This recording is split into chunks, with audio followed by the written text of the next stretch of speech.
Hi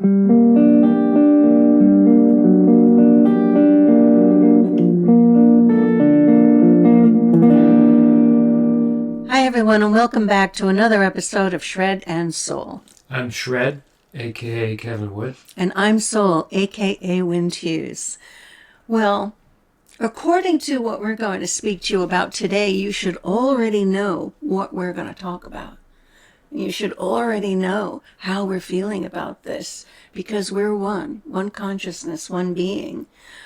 So we'd love for you to hang in here for the conversation and let us know what you think. Yeah, and look at your plants.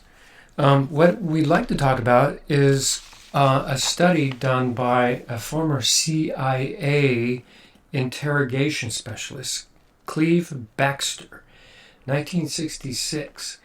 He put a lie detector on his plants, and he started thinking about harming the plants. And what do you think happened? The plants started to react. Now, plants don't have brains, they don't have nervous systems, but they react to external stimulus. He walked across the room, looked at the plant, and thought about burning one of the leaves with a match.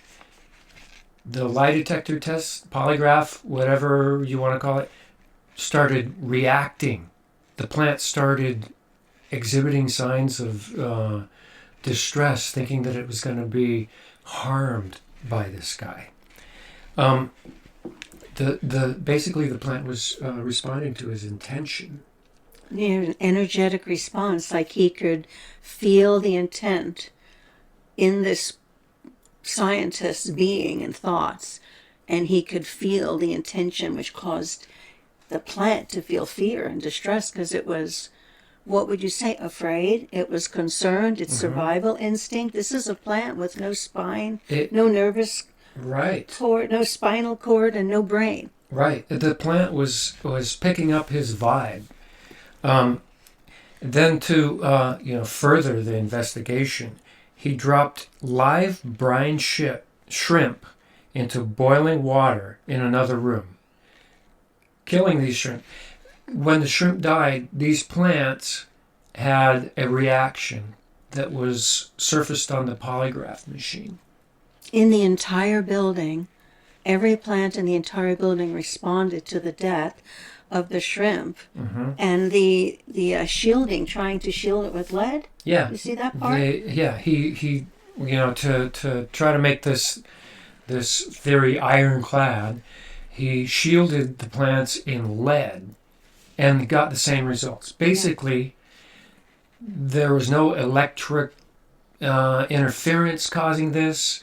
There was only the assumption that the consciousness was being reacted to by the plants.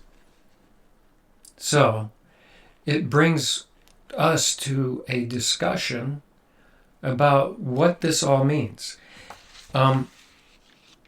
Within the film of the field of existence, there's a perhaps cosmic plasma, if you want to describe a consciousness, a consciousness, a quantum consciousness, an energetic field that, if you get biblical about it or look at other mystic traditions, would be said to be ever present, always there, ever has been, in a biblical sense, but that this energetic field is one consciousness, one collective consciousness, that everything in the universe, every stone, every plant, every being, you, me, Kevin, are a part of. So we are one collective energetic being. And, I remember when this study came out, and or afterwards reading about it, and how people tried to argue that wasn't possible, but they replicated it over and over again.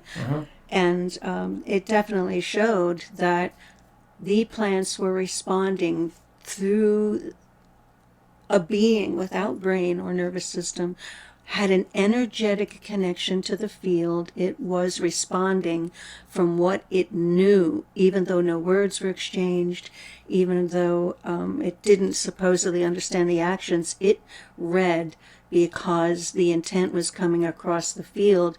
And just as quantum physics, which we seem to talk about periodically, the current research shows that if they separate a particle, miles and miles apart, and they do something to one piece of the particle and the other particle miles apart, instantly at the same exact time has the response to whatever was done to the original, the first piece. So we're looking at what mystics and spiritual traditions would call, that one mind, that collective state. And, we're always looking at how to create things and manifest things. And we were recently doing, some conjuring magic to call some things in, and doing it by feeling the feeling of this event occurring. It's already occurring.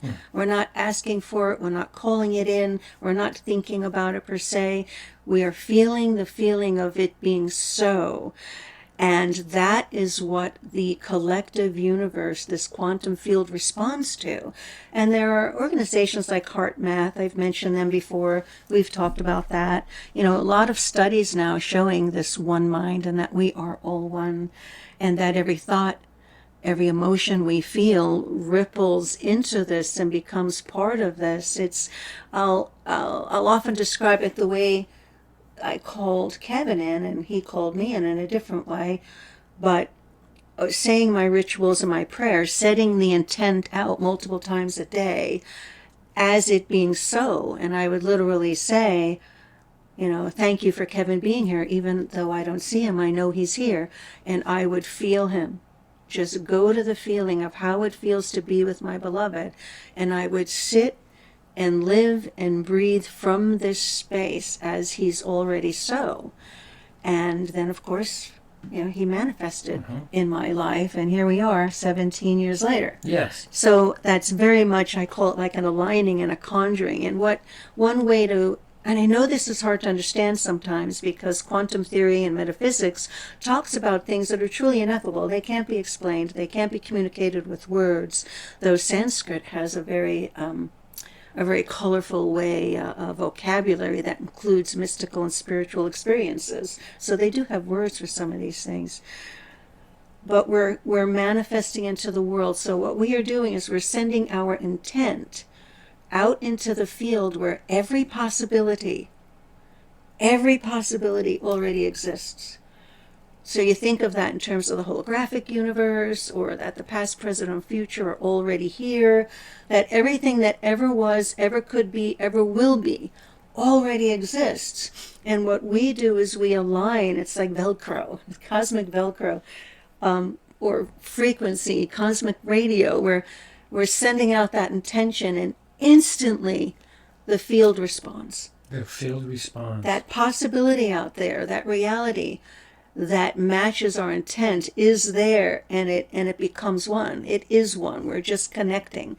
And I know that for me, when I was telling Kevin about this when we were talking about this, experiences, out of body, interdimensional journeying, that there were multiple times when I was in a reality where all you had to do was, it's like Bewitched in the old television program, blink your eye or jiggle your nose, but you do it with intent. You just go zoop, and entire universes would be created. Or zoop, there's a Ferris wheel, like whatever the intention was, all it had to do was be experienced, and creation responded. And so we do that in our lives, and recently been doing that for some things we wanted to, the possibilities out there we wanted to connect with and have manifest. Well, consciousness is the seed of all creation. Everything that we see, everything that we touch, everything that we feel is part of that. And it is something that is divine. And to say that we want to create something that's not divine, for instance, harming a plant, that plant's going to react. Also, you have to realize that all actions, all thoughts have repercussions. And if they're negative, then you're going to have a negative reaction. That's all I'm saying. Well, if you're putting fear, well, I think you're putting darkness, you're putting fear, you're putting negativity out into the universe, then that's the possibility that arises. Because that's what you're putting out there. Right. It's like the energetic Velcro. They match up. Just like people, I know I've said this before, keep wondering why they end up with the same kind of craziness in a person. They're dating or they're in a relationship. And it has to do with this, that inside of us we have wounds and feelings and doubts, or I'll never do this again, or I'll never. But that energy is what we are transmitting out into the field. You go into a room and you resonate, you just see someone across the room and that's who you want to be with. It turns out they're the same old dysfunctional pattern that you've always called in. It's like you're putting that out into the field. So to call in someone that matches you, or call in someone that's healthy or truly would love you in the way you care and want, you have to have that feeling inside of ourselves. And I think that's part of why they say we can't love someone else till we love ourselves. And I think that's sort of a not accurately saying what's true, but we have to be able to feel love and feel whole and feel healthy to meet that possibility out in the collective field, in the quantum field. Same with calling in a partner. But that's, I think, really, really fascinating that in 66, right, 1966, yeah. this was done. And I think it's interesting because we've talked about, in more than one episode, knowing people that have been involved in government research that was paranormal, parapsychological, and back then and afterwards, our government and other governments, CIA, were doing research with telepathy, being able to communicate through the field.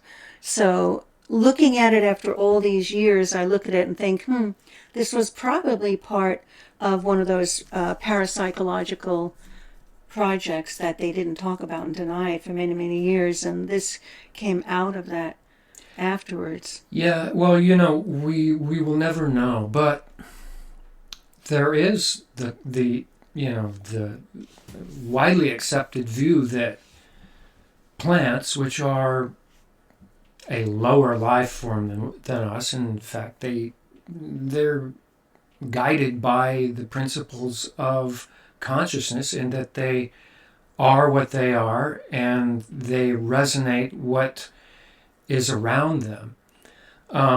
If our intentions are bad, our energies are not creative, then the plants will reflect that. Your house plants, those things are around you, and if you're thinking about evil things all the time, or you're in angst, or you're not happy, your plants are going to reflect that.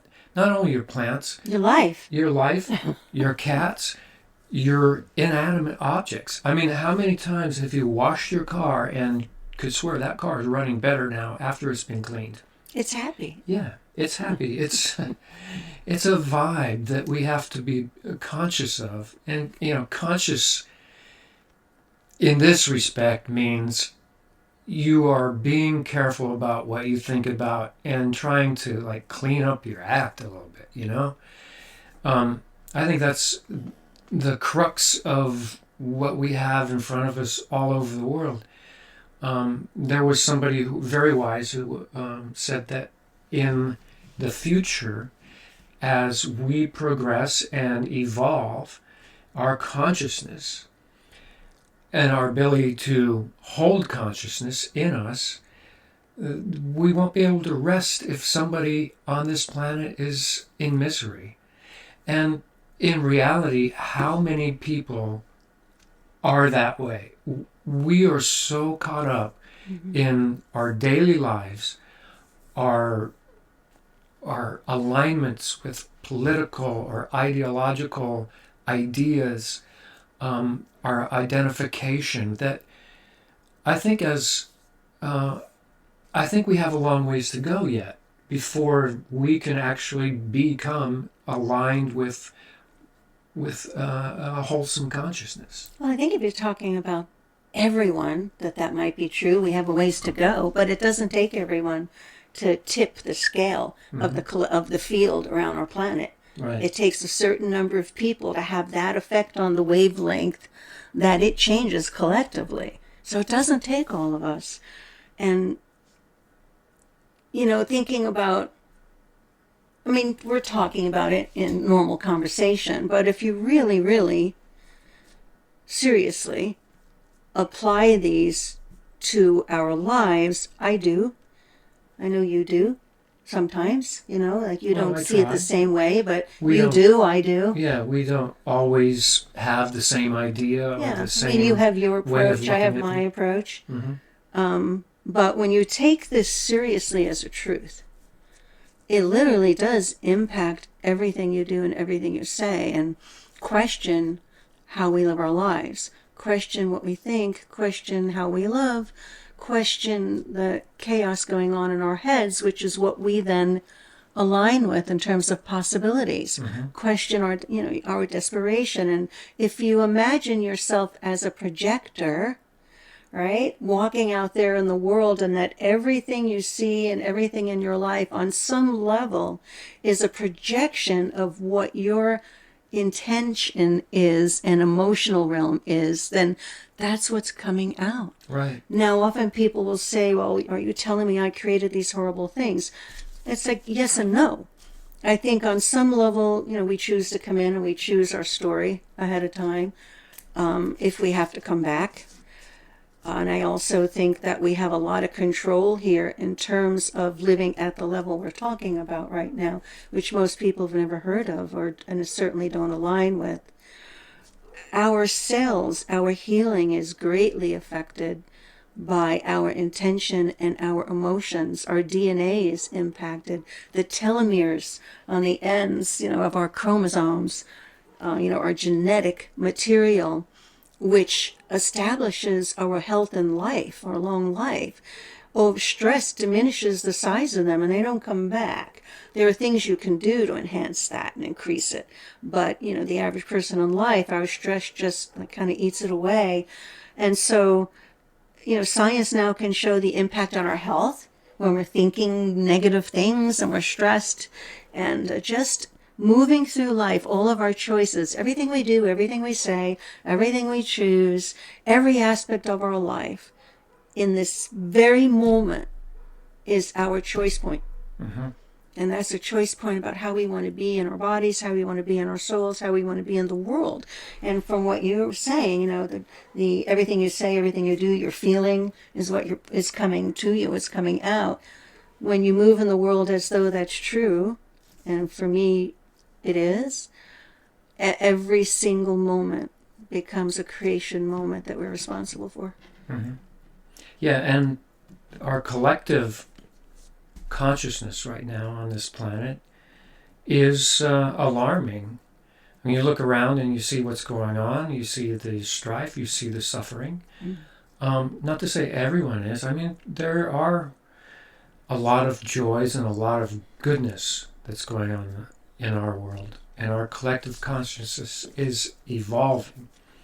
And it will evolve away from us wanting to harm each other or the planet as a whole. You know, I like to take walks in the wilderness, and I can't seem to get away from the overall vibe in our redwoods out here that there was a time when these were pristine wildernesses. They were untouched for centuries, for eons, and they evolved in a way that was true to them. And they were decimated at some point. The people came in and cut down every single tree. Now, there is a sadness in there, but also there is a reclamation, right, of what it is. And these plants, these trees are coming back. And maybe they gave us this. We needed the wood to build our homes. We needed to do things with our lives. We started to populate this world. We needed raw resources.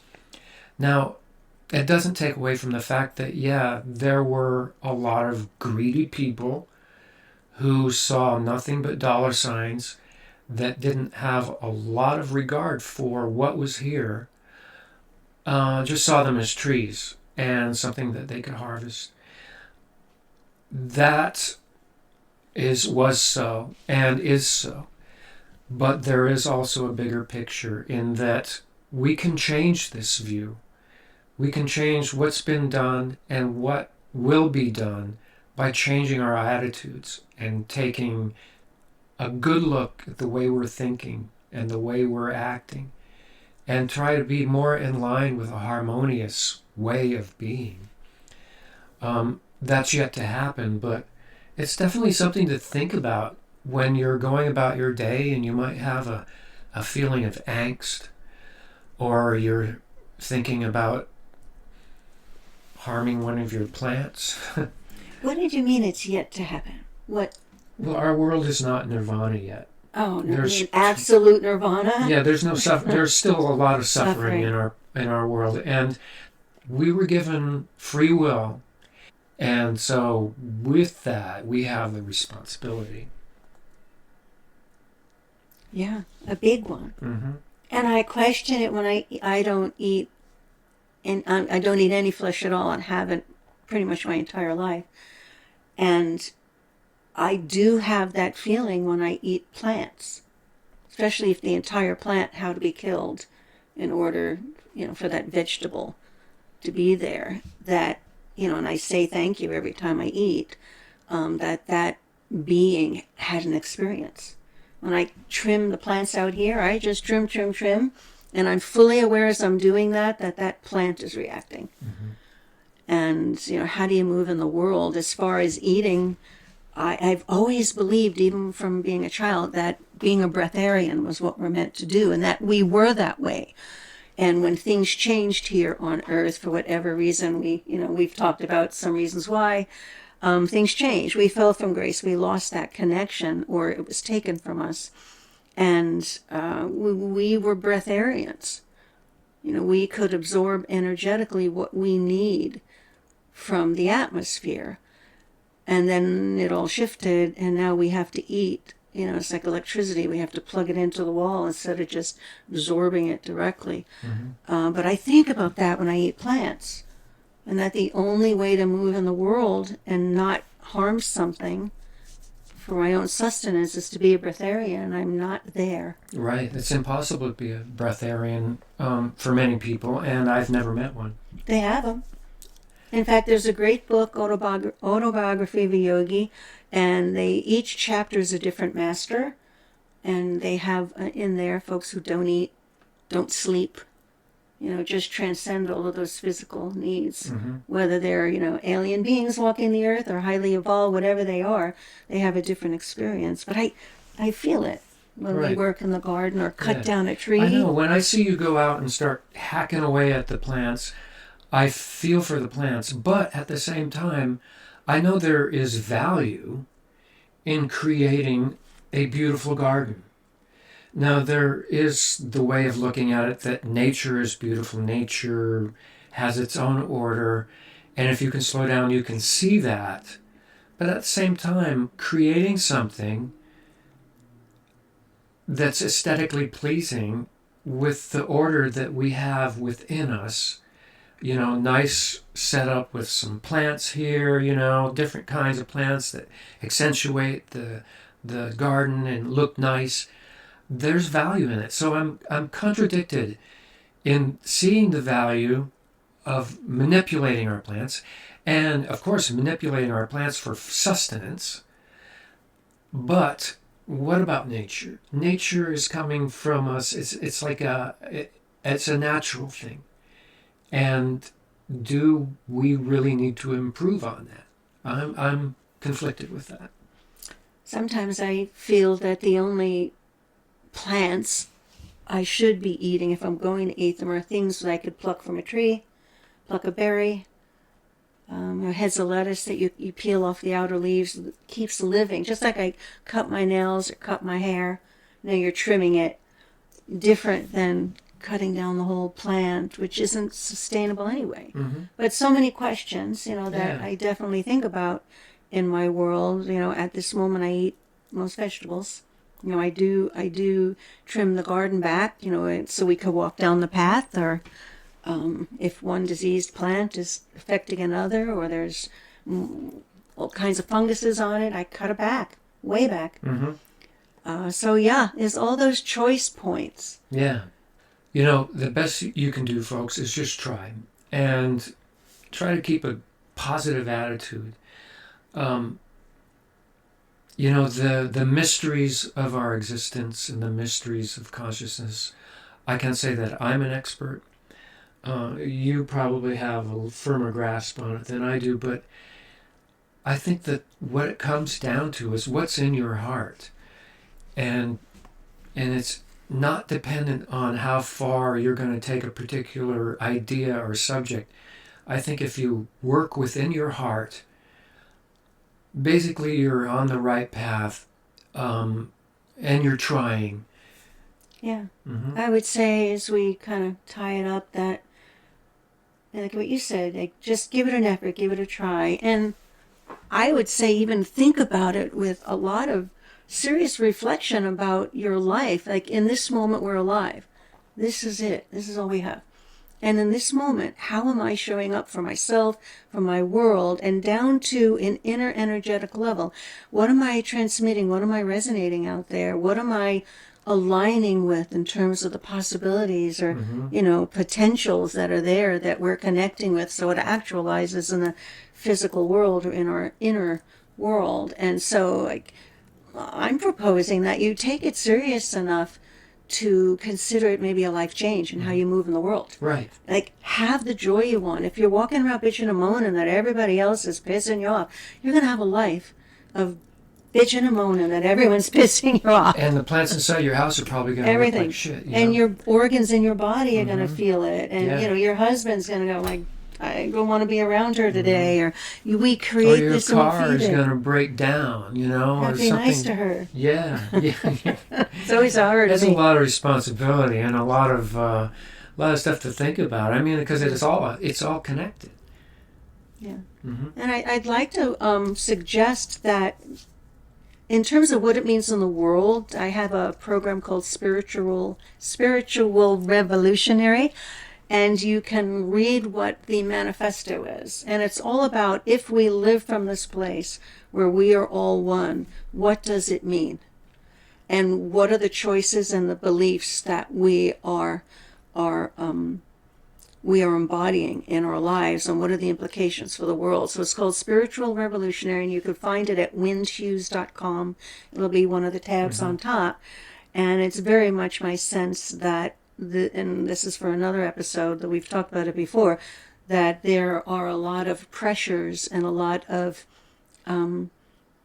groups and governments that would prefer, like the power structure of this world, prefer that we don't live from this because it's very threatening to the status quo. So go to windhughes.com, look for the tab for Spiritual Revolutionary, and go through the manifesto and tell me what you think about what does it mean in the world if we live from this place. Right. And the book, you wrote a book that outlines a lot of these ideas that, in case you haven't read it or know about it. Life is the ceremony, how we live it is the ritual, the journey of a feminine shaman. And you can get it on Kindle or a hard copy on Amazon. Check that out. It might help you navigate the questions that we bring up. I'm sorry we don't have answers for you, but definitely try to keep a positive vibe. Your plants will like it. Your car will run better. Your pets might not have as many fleas, and you might live longer.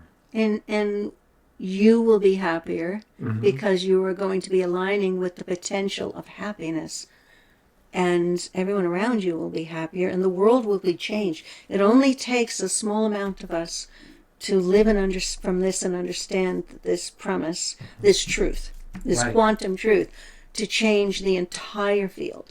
Right. So you can be one of those spiritual revolutionaries. And within yourself, you can change your life by taking heed and saying to yourself, if you catch yourself having a negative attitude, say, hey, what is this?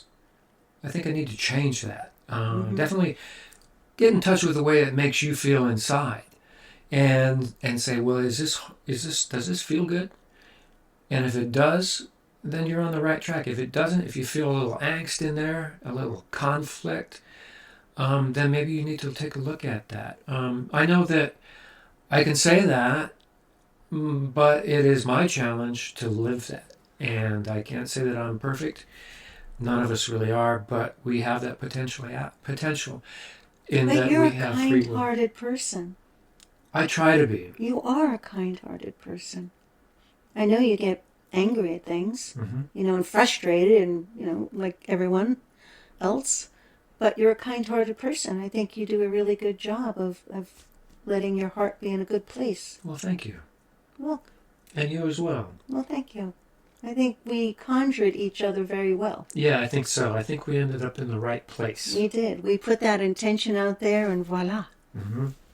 So on that, comment. Send us an email, shredandsoul@gmail.com. Email us with messages or comment, and subscribe, share it around. And we're at 321 subscribers right now. And so we have a surprise for what's going to happen when we hit 333. Yeah. And those of you music fans will know what that means. And we'll let you know in the coming episodes exactly what will be happening. A big surprise, that's for sure. Yes. So thanks a lot, guys. And subscribe, comment, and let us know what you think about this. And we'll see you later. See you next week. Bye.